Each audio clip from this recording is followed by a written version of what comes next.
What's going on, everybody? Nico Lind here, and I have not done an update on Treasure Cay in quite some time now. And so I just kind of wanted to give a little bit of an update and talk about the island and where I see Treasure going in the future. Update-wise, there's really not a whole lot for me to update. I know several people are interested in Treasure. I know there was a very prominent South Florida developer who was approached to see if he would be interested in developing Treasure. He basically said no, the project was too small. Even though he does own property on the island, he did not want to take on the job of doing the entire marina and resort properties.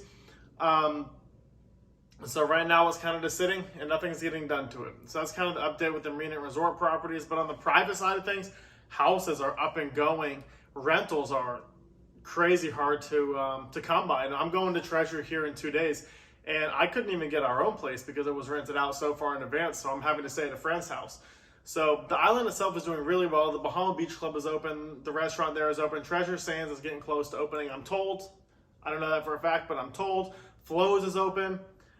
So if you're thinking about, going over there, I highly, highly recommend it. If you have a boat, find a piece of property with a dock, keep the boat there. Of course, rent it. Go the proper way. Don't just pull up to a random dock.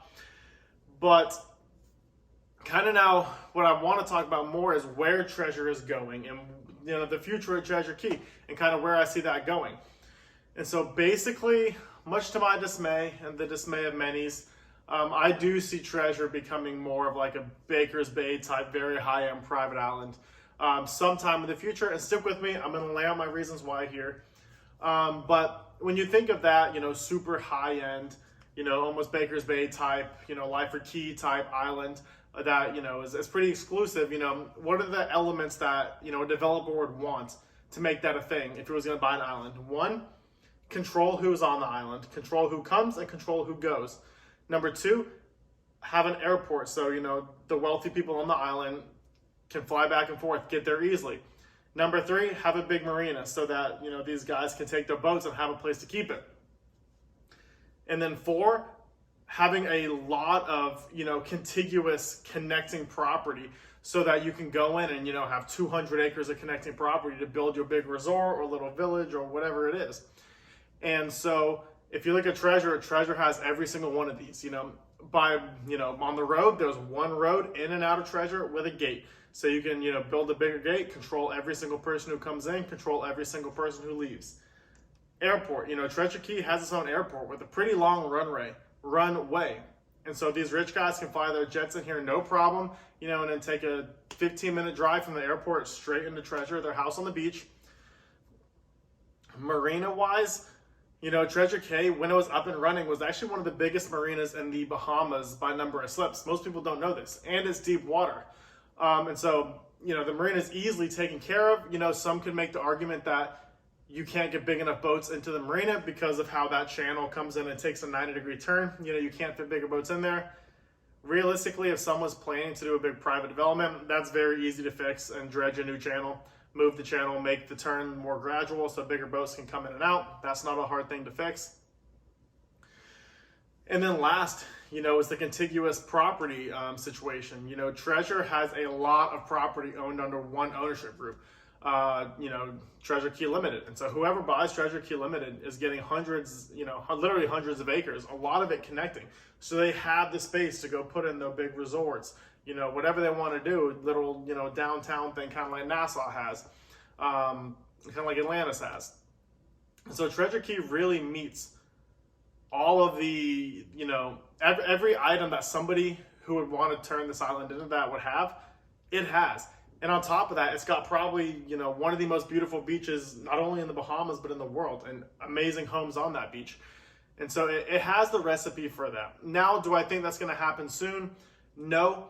I think this next person who buys the Treasure Cay Resort and Marina properties, again, the whole island, it's very privatized, private homes, but someone can buy the Treasure Cay Limited, which controls basically the infrastructure and kind of the governing rights within Treasure Cay.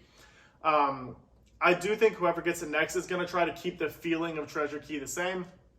Now, things are going to have to change. It's going to be more developed. It's going to be more high-end. And I say that because, it's got to make, sense monetarily for someone to come in and buy this place. They need to be able to make money on it. And that means developing it more, which is fine. But I think this next developer is going to want to keep the same feel.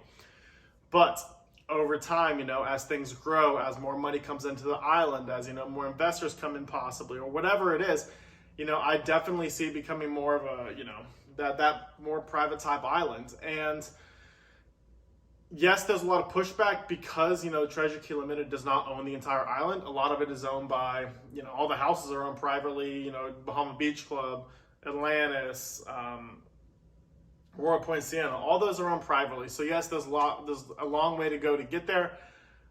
But if someone came in with a ton of money and a big plan, over time, I don't see it being hard for them to win over the government to allow them to start controlling, who comes in, who goes out, all that kind of thing.